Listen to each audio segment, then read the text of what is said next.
ಅಡಿಕೆ ಗಿಡಗಳ ನಾಶ ಮಾಡಿದ ಘಟನೆಗೆ ಸಂಬಂಧಿಸಿ ದಾಯಾದಿಗಳ ಕೃತ್ಯವೆಂದು ಆರೋಪ ಕೇಳಿಬಂದಿದ್ದು, ಆರೋಪಕ್ಕೆ ಪ್ರತ್ಯಾರೋಪ ಮಾಡಿರುವ ಅವರು ಅಡಿಕೆ ಗಿಡಗಳನ್ನ ಕಿತ್ತು ನಮ್ಮ ವಿರುದ್ಧ ಸುಳ್ಳು ಆರೋಪ ಎಂದು ತಿರುಗೇಟು ನೀಡಿದ್ದಾರೆ.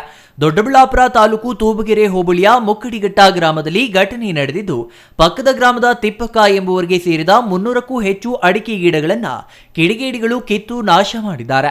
ಗ್ರಾಮದ ಸರ್ವೆ ನಂಬರ್ 3ರಲ್ಲಿ ವಾರದ ಹಿಂದೆಯಷ್ಟೇ ಹಾಕಿದ್ದ ಅಡಿಕೆ ಗಿಡಗಳಲ್ಲಿ 3 ಗಿಡ ಮಾತ್ರ ಬಿಟ್ಟು ಉಳಿದೆಲ್ಲ ಅಡಿಕೆ ಗಿಡಗಳನ್ನ ನಾಶ ಮಾಡಿದ್ದಾರೆ. ಇದು ದಾಯಾದಿಗಳ ಕೃತ್ಯವೆಂದು ತಿಪ್ಪಕ್ಕನವರ ಕುಟುಂಬ ಆರೋಪ ಮಾಡಿತ್ತು. ತಿಪ್ಪಕ್ಕ ಕುಟುಂಬದ ಆರೋಪವನ್ನ ಪ್ರಭಾಕರ್ ಕುಟುಂಬ ನಿರಾಕರಿಸಿದೆ. ಮಾಧ್ಯಮಗಳೊಂದಿಗೆ ಮಾತನಾಡಿದ ಅವರು, ಇದೊಂದು ಸುಳ್ಳು ಆರೋಪ. ಸರ್ವೆ ನಂಬರ್ 3ರಲ್ಲಿ ಕಳೆದ 20 ವರ್ಷಗಳಿಂದ ನಾವು ಅನುಭವದಲ್ಲಿದ್ದೇವೆ.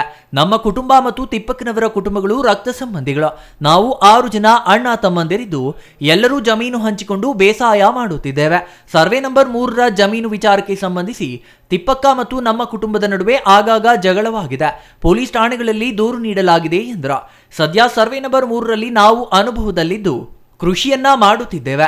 ಆದರೆ ಅದೇ ಜಮೀನಿನಲ್ಲಿ ರಾತ್ರೋರಾತ್ರಿ ಅಡಿಕೆ ಸಸಿಗಳನ್ನ ಹಾಕಿದವರು ಅವರೇ. ಈಗ ಅದೇ ಅಡಿಕೆ ಸಸಿಗಳನ್ನ ಕಿತ್ತು ನಮ್ಮ ಕುಟುಂಬದ ವಿರುದ್ಧ ಸುಳ್ಳು ಆರೋಪ ಮಾಡುತ್ತಿದ್ದಾರೆ. ಅಡಿಕೆ ಸಸಿ ನಾಟಿ ಮಾಡಲು ಜಮೀನು ಉಳುಮೆ ಮಾಡಬೇಕು, ಟ್ರಂಚ್ ಹೊಡೆಯಬೇಕು. ಆದರೆ ಇದ್ಯಾವುದನ್ನು ಮಾಡದೆ ಅಡಿಕೆ ಸಸಿಯನ್ನ ನಾಟಿ ಮಾಡಿದ್ದಾರೆ. ಹಾಕಿದ್ದು ಸ್ವಲ್ಪ ಅಡಿಕೆ ಗಿಡಗಳು, ಅವುಗಳನ್ನೇ ಕಿತ್ತು 300 ಗಿಡಗಳನ್ನ ಕಿತ್ತಿರುವುದಾಗಿ ವಿನಾಕಾರಣ ನಮ್ಮ ವಿರುದ್ಧ ಸುಳ್ಳು ಆರೋಪ ಮಾಡುತ್ತಿದ್ದಾರೆ ಎಂದರು. 52 ಅಂದರೆ 32 ಗುಂಟೆ ಅವ್ರಿಗಾಗಿದೆ. Survey number ಸಬ್ಬಾಗಿದೆ. ಆ 52ರಲ್ಲಿ ಅವರೇ ಇರೋದು, ನಾವು 3ರಲ್ಲಿರೋದು. ನಾವು ಹೋದ ಸರಿ ಏನಾಯಿತು, ಸುಮಾರು ಅಂದರೆ ಒಂದು 20 ವರ್ಷದಿಂದ ನಾವು ನಮ್ಮ ತಾತನ ಕಾಲದಿಂದ ಅನುಭವ ಇರೋದು. 20 ವರ್ಷದಿಂದ ನಾವು ಡಿವೈಡ್ ಆಗಿದ್ವಿ. ಡಿವೈಡ್ ಆಗಿ ಎಲ್ಲರೂ 8 ಜನ, ಇವರು 6 ಜನ ಗಂಡಸರು ಇರೋದು. 6 ಜನನೂ ಅಣ್ತಮ್ಮಂದರು ಡಿವೈಡ್ ಆಗಿದ್ವಿ. ನೀವು ಈ ಕಡೆ ಉತ್ಕೊಳ್ರಿ, ನೀವು ಈ ಕಡೆ ಉತ್ಕೊಳ್ರಿ ಅಂತ ಇದ್ವಿ ಅವತ್ತಿಂದ. ಈ ಹೋದ ಸರಿ ಏನಾಯಿತು ಅಂದರೆ, ಈ ಮುನ್ರಾಜ್ ಅಣ್ಣವ್ರು ಬಂದರು. ನಾವೇ ಕಂಪ್ಲೇಂಟ್ ಕೊಟ್ಟಿವಿ. ಮುನ್ರಾಜ್ ಅಣ್ಣವ್ರು ಬಂದಿದ್ದರು. ನ್ಯಾಯ ಏನಿದೆ ಅದು ಮಾಡಿರಿ ಅಂತ ಅವರೇ ಹೇಳಿದ್ರು. ನಮಗೆ ಪರಿಚಯ ಇರಲಿಲ್ಲ ಇವರು. ಅವರೇ ಹೇಳಿದ್ರು, ಅವರೇ ಕರ್ಕೊಬಂದು ಅವರೇ ಹೇಳಿದ್ರು. ಆಯ್ತಪ್ಪ ಮಾಡೋಣ ಅಂತ ಹೇಳ್ಬಿಟ್ಟು ಮಾಡಿದ್ರು. ಮಾಡಿದ್ದಾದಮೇಲೆ ಇಲ್ಲಿಂದ ಈ ಕಡೆ ನೀವಿರ್ರಿ, ಇಲ್ಲಿಂದ ಈ ಕಡೆ ನೀವಿರ್ರಿ ಅಂತ ಹೇಳಿದ್ರು.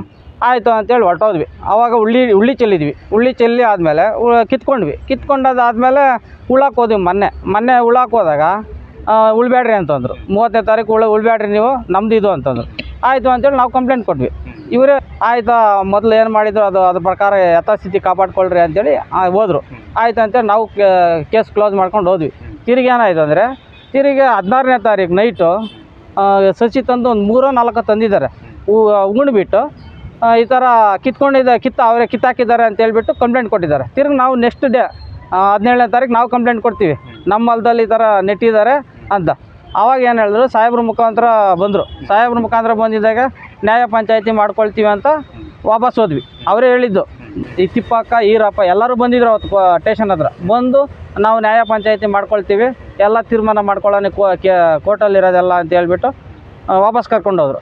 ತಿರುಗಿ ಮೊನ್ನೆ ನಿಮ್ಮ ಇವ್ರನ್ನ ಕರೆಸ್ಬಿಟ್ಟು ಅವರು ಫ್ರೆಶ್ ಇದಕ್ಕೆ ಸುಳ್ಳು ಮಾಹಿತಿ ಮಹೇಶ್, ಸಿಟಿವಿ ನ್ಯೂಸ್, ದೊಡ್ಡಬಳ್ಳಾಪುರ.